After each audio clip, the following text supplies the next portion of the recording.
with the engagement across our communities, we want to inspire future generations through what happened at the Impact Center. I got to tell one story. 2013, we all know the gut-wrenching defeat to Miami and the impact that it had on our team. And that summer, I remember I had that office looking out, and here'd be Tim and Manu sitting over on the floor just crying, never dreaming that they were going to have a chance to play for a championship again, to get so close in Game 6 and then to not have it happen. And then we come back the next year, Pop's brilliance of getting the team out of the framework. We sat in the film room and watched the entire Game 6 for 4 hours, the very first day of practice. And Pop said, we're going to watch it now. We're going to see how there wasn't one play at the end or any time during it that was a deciding factor of what made that game unsuccessful. We all had the opportunity throughout that game to make a play that would have changed the course of the game, and it didn't happen. And now we're not going to talk about it ever again. And all through the year, people wanted to talk about what happened and, you know, how did you lose that Game 6? We didn't talk about it. So we come back to the finals the next year, and we get to play Miami again. And Pop walks out of that door, and we always huddled under this basket. And he goes, Patty, can you tell us what today is? And Patty Mills from Australia, the first Aboriginal Australian, looks at him with a strange voice and says, Pop, what do you mean? It's Game 1 of the finals. It's the Miami Heat. Let's go. And Pop goes, what else is it? And Patty gave him a strange look, and Pop goes, isn't it Eddie Mabo Day? And Eddie Mabo was the first indigenous Australian to legally get the right to own land, and a very important person in Patty's community. And so Patty proceeded to tell the team for about 20 minutes how Eddie Mabo, his story. Patty's mother was an Aboriginal Australian. Patty's father was a Torres Strait Islander. And Eddie Mabo was a Torres Islander, and also he was like Patty's fourth uncle, twice removed or something. But he was incredibly emotional about that. And when you can come together as a team and face hard challenges and really get to know each other as people and share experiences and grow as humans and not just as players, that's when real trust and respect and love happens. And if you remember, we didn't come out here and figure out how we were going to guard LeBron James or Dwayne Wade or any of them. We came out that series and we played the greatest basketball our team has ever played. We beat them in 5 games. They broke their team up because we just destroyed them. And I think those are the type of memories we hope to carry forward for the future of our youth, to see how you can grow from facing adversity. So the programming, the activation as we go forward for years to come, I think will evolve similarly to the way our team and our organizations evolve. But I'm so excited to get started, to carry the values of character, selfless, and pound the rock forward. So, Patricia, I know, I'm sorry, that was too long. To continue, we're going to make this as informal as this large group can be. We really want to invite you into the spaces. So we're going to ask that you take a little walk with us back and go into the locker room. And we're going to do the same thing. We're going to talk a little bit about the history, but really talk about what the future is as well with Ann. So I welcome you to do that.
place that very few people have ever been able to spend time and grow together. But the ones who have been here have been the biggest parts of our history. And the ability to face hard challenges, to have hard conversations, to grow together. I'll never forget these two lockers. Tim had the corner two lockers, and it was always a mess. Not the tidiest guy ever, but we loved it as a mess because one day I came in and it was empty, and I was like, oh no, he cleaned out his locker. That must mean he's retiring. And that was how he told us, was he cleaned out his locker. But this is a place where hard conversations happen, where teammates love each other, whether they get angry together at each other and across the teams and the players. They tell stories, they talk about their families, and I think we're excited to see what new stories can be and what important challenges can be faced in the locker room. And please, will you talk? Thank you. You can say this better. So thank you for the introduction, RC. Thank you for everyone who's here today. My name is Ann Harrison. I am a first grade teacher at Randolph Field Elementary School. Woo! As a proud Indianapolis native and a lifelong Pacers fan, Yes! someone who even once served on their Grant Foundation board, I never imagined that I'd find myself in a space that would move me so deeply as the time that I got to spend in this locker room this summer. Yet stepping into this space where Coach Popovich and the Spurs built their championship culture was nothing short of awe-inspiring. These halls aren't just steeped in basketball history, They radiate a spirit of excellence, discipline, and unity. The Spurs Impact Center is much more than a tribute to greatness. It's a living, breathing resource for our community. It invites athletes, students, families, and dreamers to tap into the same energy that built something meaningful in this place. This is a place where legacy meets possibility. Sometimes as teachers, we pour all ourselves into our students and into our schools. We give our best to them. Teaching can sometimes feel like an all-encompassing feat. The quest for the next goal, the next breakthrough, or a student who's struggling, it can take everything from you. When I applied to the Spurs Leadership Institute cohort, I had no idea how much was going to be poured into me through this experience. As I mentioned, I took part in the SCLI teacher cohort last season. This program was built entirely around supporting educators. It was tailored to our needs and designed to empower us to reach our goals inside and outside the classroom. As a participant in this experience that was so transformational, I got so many valuable insights from both my fellow participants, I have Eric today, and from all the incredible Spurs staff. We spent time building networks, building teams, and bonding with each other as teachers from all over South Texas. There was so much common ground, electric educational energy, and a really special synergy that we have in our cohort. But it wasn't just educational, it was also emotional. A personal journey that taught me how to be a better leader and how to contribute through growing in service and in community. As Archie shared, this room welcomes vulnerability and authenticity. And in the same way this room fostered this relationship between the players, it also provided that for myself and the other SCLI teacher cohorts. Sprinkled through our introspective work, our cohort was exposed to this literal space where championships were planned, challenges were analyzed, and because of the grit and hard work and the drive to be the best team possible, 5 NBA championships were won. While we were in this Impact Center, we closed our time in this very locker room with a gratitude circle over the Spurs carpet that you see here in front of you. I actually stood here where Wendy's locker used to be. And we shared our appreciation for not only the work that we do, but our frustrations, our fears, and ultimately learning how to lean on each other in order to continue serving our students. It was a really powerful moment that embodied exactly what this space is built for: closeness and connection. And that's exactly why the Spurs are hoping to give this back to the community as a sacred space to foster collaboration and care. I am beyond honored to be one of the first participants to access this game-changing resource that the Spurs are now giving through this building, and I am so excited for its future. This space helped shape champions, and now it will shape future leaders. Thank you to everyone here, especially my husband, who is the most supportive classroom volunteer ever. My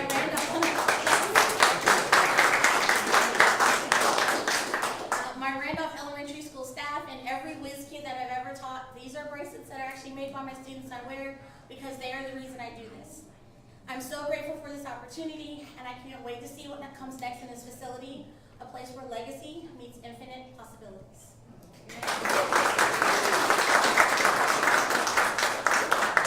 so much, Anne. Now you can see why the story comes so much better from somebody who's really felt and benefited from this. Thank you, Anne, for sharing. We'll now move over to the film room. She's now a Spurs fan, by the way. I know.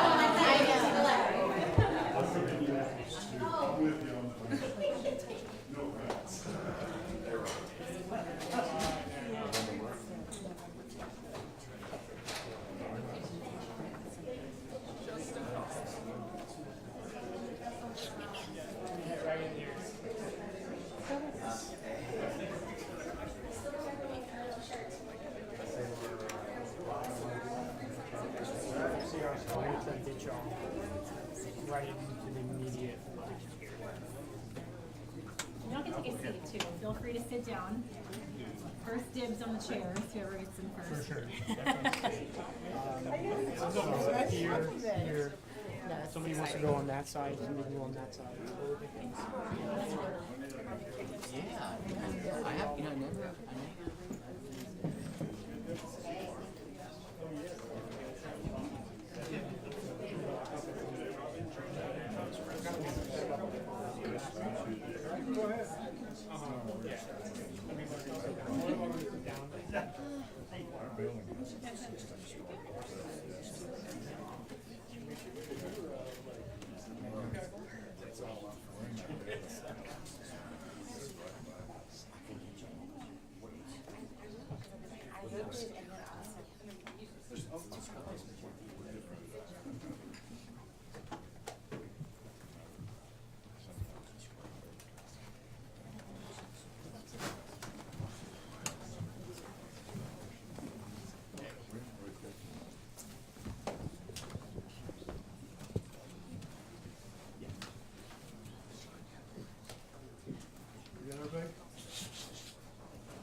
This room was really where the biggest decisions in the course of our time together were built.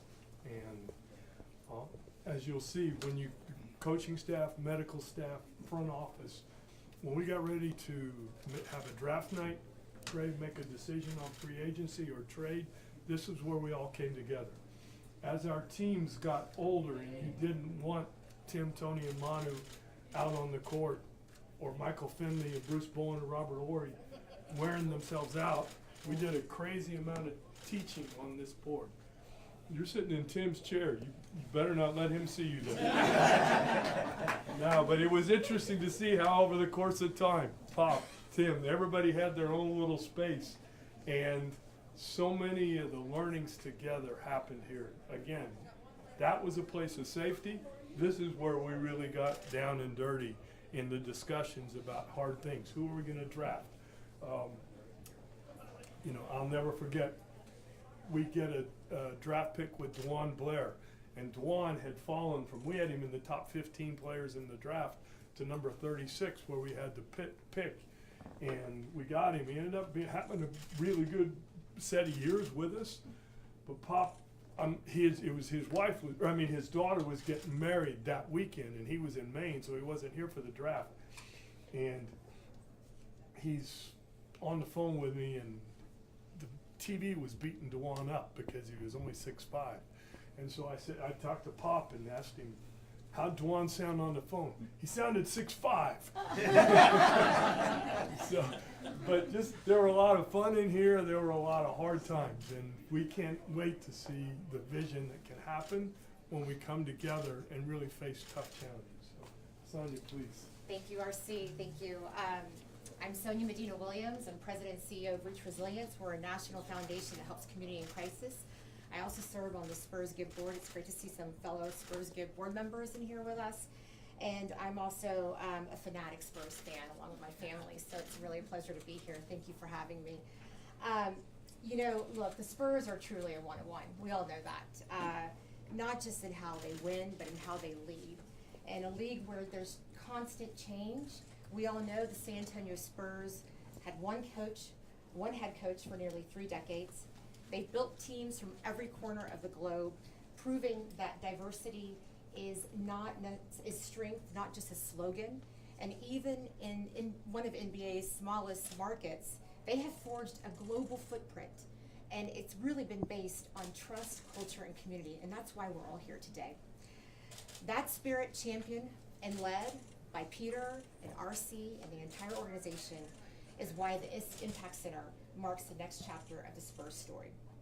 Thanks to Patricia and her team, you all have brought this bold vision into a reality, and you're going to show San Antonio and really the entire nation what it means to really have true community impact from a public-private partnership. And within these walls, as Ann mentioned, grit became greatness and decisions became legacy. And today, we are honored to open them to the community that has stood with this team through seasons. Under the leadership of the Spurs, when this vision is fully realized, these courts will connect communities across zip codes, where games spark connection and mentors help dreams come true. Friendships forged here won't just inspire hope, or even share like a social media account or a cell phone number. Friendships will open doors to lasting economic opportunity, something our city urgently needs. Right now in San Antonio, only about 9% of children from low-income families reach the highest income tier as adults. And what this means is that San Antonio has one of the lowest upward mobility rates in the nation. In these meeting rooms that you see around the facility, parents will find relief and empowerment with mental health support, job training, resources that will strengthen their families. And in this film room, leaders will gather, youth will gather, listening to voices that challenge, learning new technologies, and igniting ideas capable of reshaping our city. Every young person that walks through these doors will leave with more than skills for sport. Here, they will gain values, confidence, and vision to set them up for success in life. And I believe with absolute conviction, what happens here will not only change lives, RC, but will save them. And now I want to share a personal story that happened right here in this room. So it's very fitting we're here. And it really reveals the full potential of this beautiful facility we're in today. Last summer, which actually was only a couple months ago, my 13-year-old son, AAU basketball team, 9 boys from every corner of the city, some coming from places where opportunity is scarce and challenges are great. They were preparing for a national tournament in Orlando. And they wanted to practice more. They wanted to get some more practices in. And the courts were limited in San Antonio. And so being on the Spurs Give board, knowing Patricia, knowing this beautiful facility was here, I called Patricia and Julie, and they said, absolutely. And they connected me with the amazing Yolanda, and I don't know where Yolanda is, but she's a true rock star. And what the Spurs did for this little AAU boys team, 13-year-old boys, is they not only unlocked the doors to this facility so they could practice, but they changed their lives in a very powerful way. Prior to the training, Yolanda invited the whole team, 9 boys, 9 13-year-old boys, to come and sit in here and to have some time with some Spurs coaches.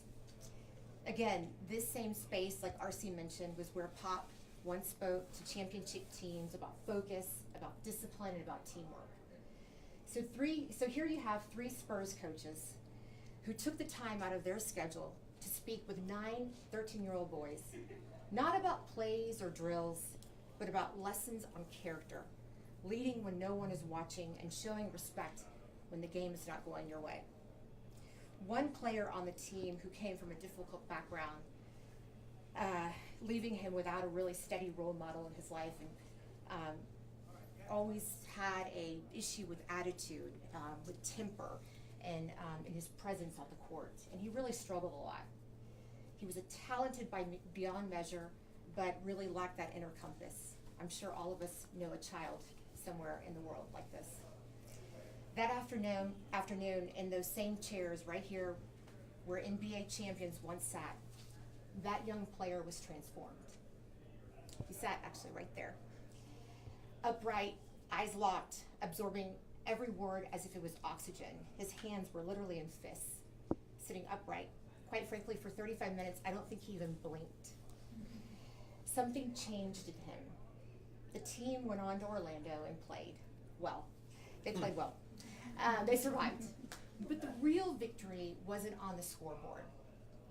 The real victory was at the end of the tournament when I overheard the coach in the huddle praising the maturity and growth of this young man. That transformation wasn't by chance. Many of those boys had never been to a Spurs game. They certainly had never played on a Spurs court and never had the opportunity to get advice from a Spurs coach. This is just one story of how 1 hour here impacted the life of a little boy. And I have great news to tell you. We play with this little boy every weekend, so we've played tournaments since Orlando.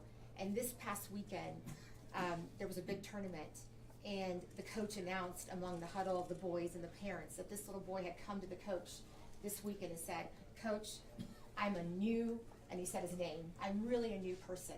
And it all started right here in this room. You can't be what you can't see, and we need to remember that as we uproot this facility. The Spurs have always been more than a sports team. They are the soul of our city, and they give us a shared identity, a reason to come together across differences, as Ann mentioned, in moments of celebration and challenges. And I wasn't planning to say it, but I'm gonna say it because there's a lot of important people in this room. But a professional team in our city, like the NBA San Antonio Spurs, doesn't just win games for us. It drives jobs, it sparks tourism, it funds scholarship and youth programs, it fuels local businesses, it supports our nonprofits, and most importantly, it puts our city on a national and global stage. This is an asset we can't take for granted. And because of the enormous compassionate heart of Peter Holt, Lauren Kate, your entire whole family, and RC, here we are today where we're gonna have the chance of a lifetime to turn championship history into community victory. To every investor, every partner, every board member, every potential investor, to the community, thank you. This is a movement that we need to stand strong behind. Thank you, RC.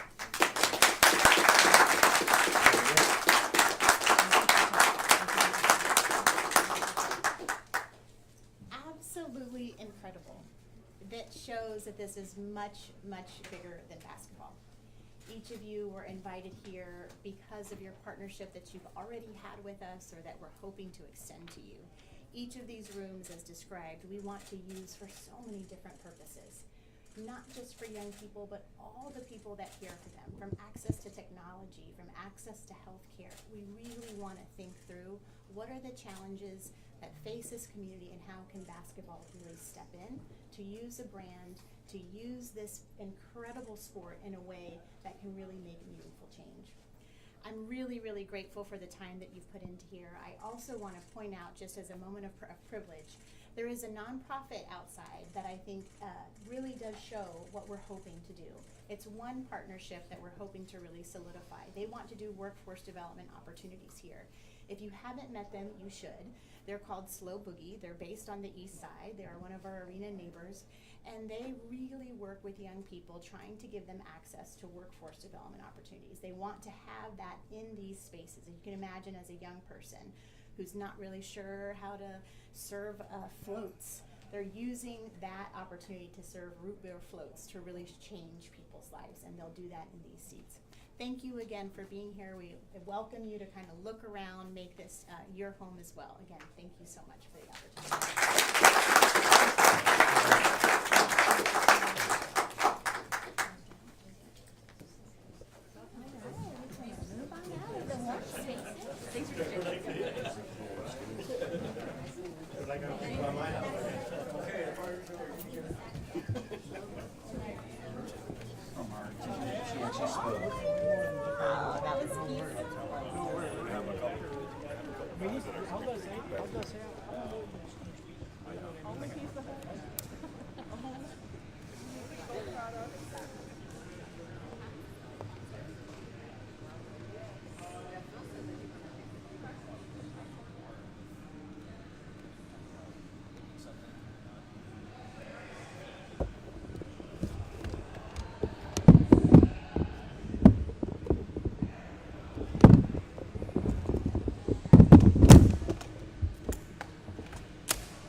Either at the podium or right here if that's cool.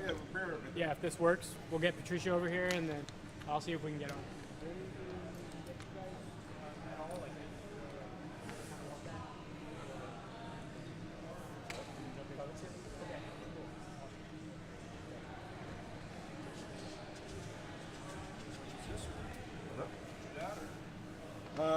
This is what we got. Oh, wow.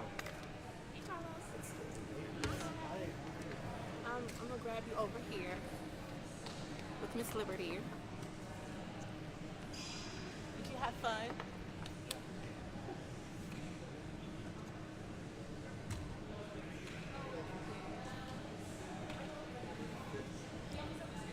Going to do this or not? Want to use it? No. Is it better not to be on the speakers? What do you guys think? I mean, I don't think we need it. I think can take it out of the speakers. No, If he because wants to he's use only it. speaking media. So yeah, thank you. Any mic clips or mic packs? No. Okay. All right, so we're first. Do you want me to get this first, or? We're gonna do that first. Appreciate Thank you it. so much. Yeah, no, I'm good.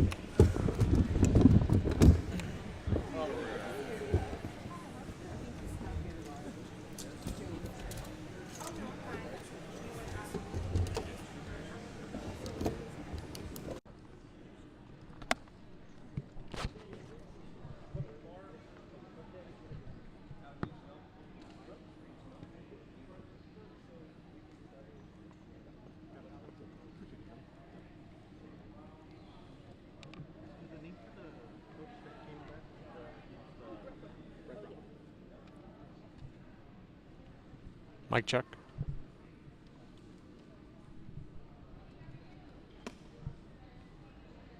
Good position? Yeah. Okay. It works. All right, y'all ready? Yep. Good. All right, just so we have it, first, last name, and title. Peter Holt, managing partner of the Spurs. All right, Peter, just talk about what the announcement is today.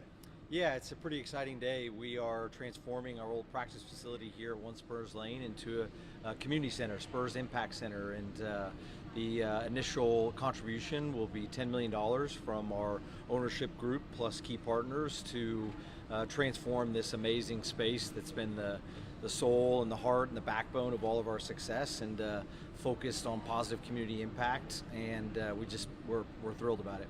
What are some of the things that are going to be happening here once it's all finished and whatnot? Yeah, I think that first we want to spend some time learning what the community really needs. But our foundation on community impact has always been around youth and youth progress, youth opportunities, youth development, youth sports.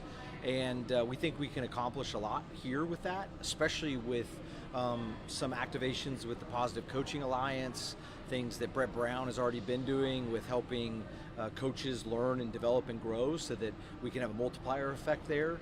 We definitely want to open the space. It's a great gym space, so have just a very safe and reliable place for youth organizations to come play and practice and have games, and then around there partner with community organizations to see how we can help kids and their families grow and develop and be inspired to be the next leaders of the world. What would be some of the, physical changes to the building? Yeah, I mean, there's a good amount of housekeeping. For example, this was mostly men here, so we have to add more women's bathrooms, for example. Change the roof. There's a pool in the back we got to fix and probably shut down for the safety issues. And then, as you can tell in the building, it was really focused around the court, and then everything else was kind of private around there. And so we want to open some of that up so that there is still safe and private space to do mental health counseling or one-on-ones, but have it a little bit more open. And so the kind of final plans are coming together, and we'll start that process next month or so. And do you have a timeline of when you expect it all to be kind of open to the public? Well, it's kind of crazy. We're trying to, rebuild the engine while the car is still driving. So it's open now. We're actually doing activations. We did a bunch of our Spurs sports camps this past summer. We did those here. We're doing some academies, and so we're going to try to actually remodel a good amount of it while still keeping it open for certain activations. But I think it'll take about a year for everything to be totally done. Peter, I wondered if you could speak at all to the timing of this. Obviously, we're in the middle of voting for property, and I'm wondering if this unveiling happening now, all the programming that you described that could take place, if that's kind of part of the effort to convince voters and the community to invest back. Oh no, this has been a plan and in the works for I think Patricia said about a year, and so we finally have the kind of proposal on how much it's going to cost to remodel it, and we developed our funding plan, which is dollars from our ownership group plus key stakeholders, and that finalized 3 weeks ago. And so this was just the normal cadence of our planning. So, regardless of the vote, we're going to keep doing what the Spurs do, and being a positive influence on the community. Our home openers tomorrow. We're going to play the games and have our community excited, no matter what's going on with the election or not. All right, thanks so much. All right, I'm going to grab Patricia in here, and then we'll be Oh, yeah. He's ready to go. Oh, okay. There's no mic up so you can grab. Oh, no, I'm okay. Thank you so much.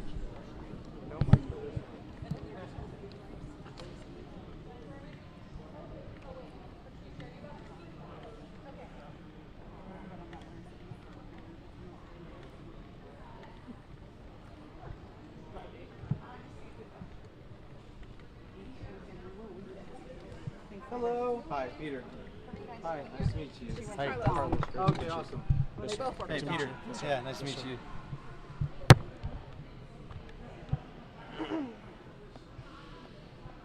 What's your 8-ball tattoo? Is it like Star Wars or something? It's an apple. It's an apple and an 8-ball together, yeah. My buddy in Los Angeles came up with that. cool. Yes, sir.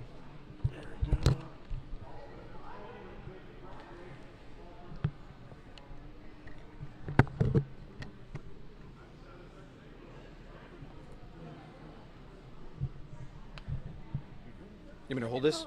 Oh, I'll give that to him. You relax. Would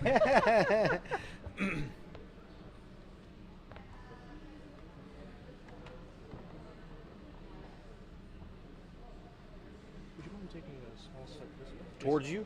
Or this way? All right, yeah. That's beautiful. I love it. If you wouldn't mind just facing. Yeah, look at her. Gotcha. Ready? All right, so there's a flyer that's going around right before Election Day. So is there anything on this flyer that you want to address that may be untrue? Yeah, I think there's some unfortunate information that's out there that doesn't resonate with the facts as we know it today. I think the first one is just the taxes.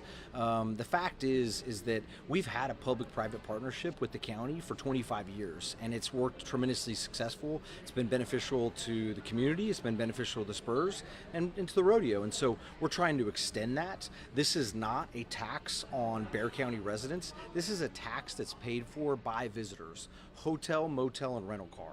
It's as clear as day. It's worked for 25 years, and any information that says this is going to be a tax on San Antonians or people that live in Bexar County is simply false. And now some people in San Antonio, they're concerned because they've heard this before with other taxes. So is there any potential that residents here will have to pay out of pocket for this for property?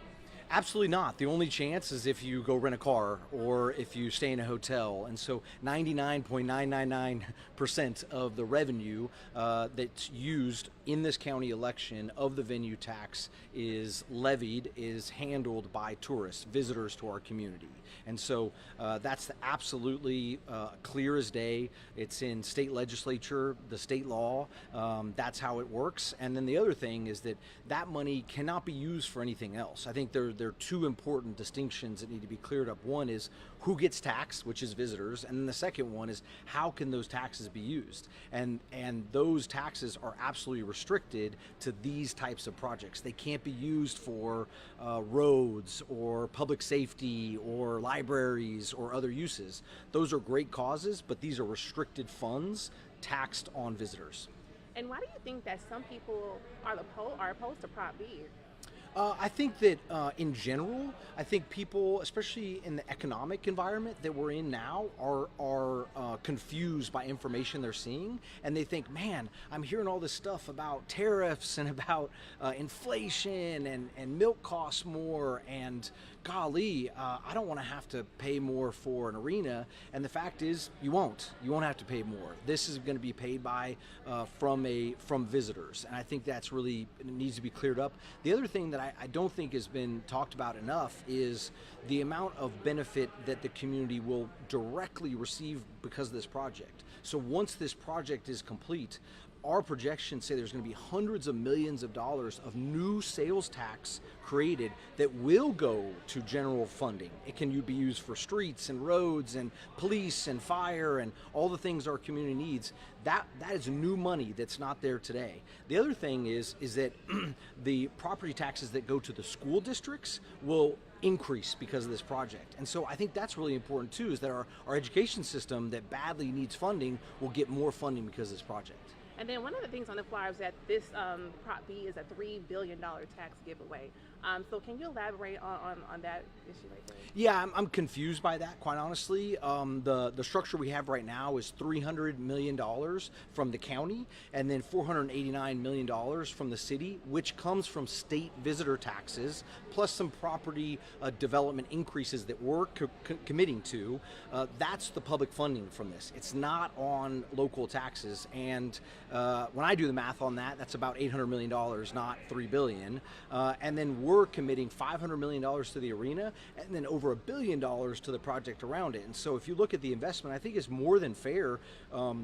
We're paying our fair share, and our partners are paying their fair share, which is how a public-private partnership has worked greatly in the past, how it works for 90% of the other sports arenas in the U.S., and I think how it should work for the community is we're a community that believes in helping each other and collaborating together, and this formula has worked and will work even more in this new project. Okay, and I won't keep you too much longer. Can we talk about the independent study? Was this independent? Can it be considered an independent study if it was paid for by Spurs dollars? Yeah, so the way that the economic study was done was before it even got to the county or the city, we wanted to do our due diligence. And so we did an economic analysis.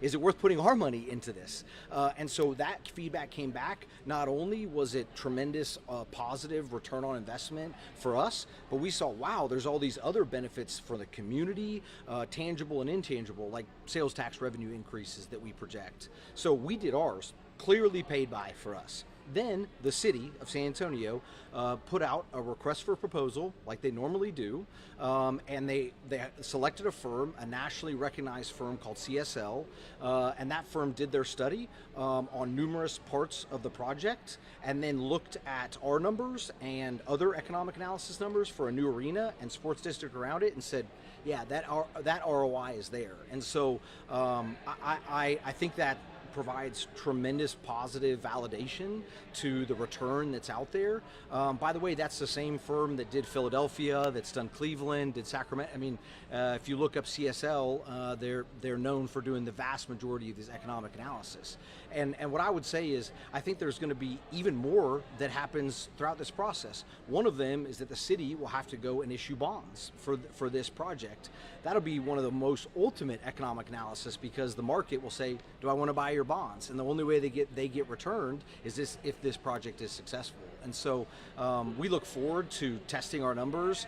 We think there's already been 2 great studies done on it, and there's really robust information that supports this as a great project for the community and for the Spurs alike.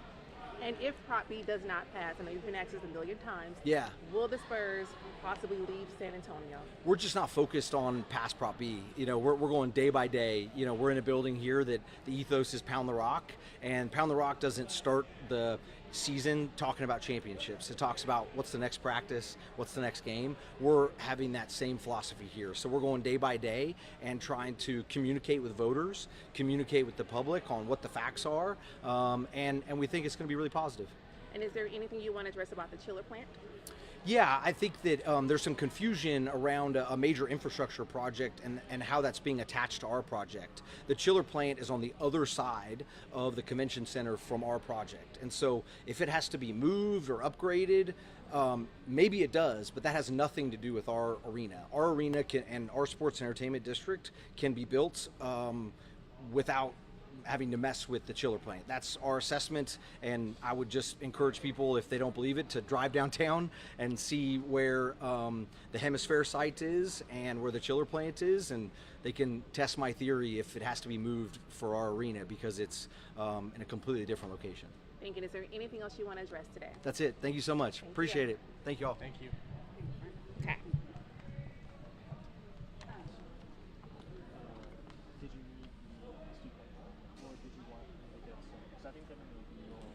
Some B-roll, and then I don't know if you're getting called someone else, so I'll probably just give you mine and swap the insert so you have a fresh one.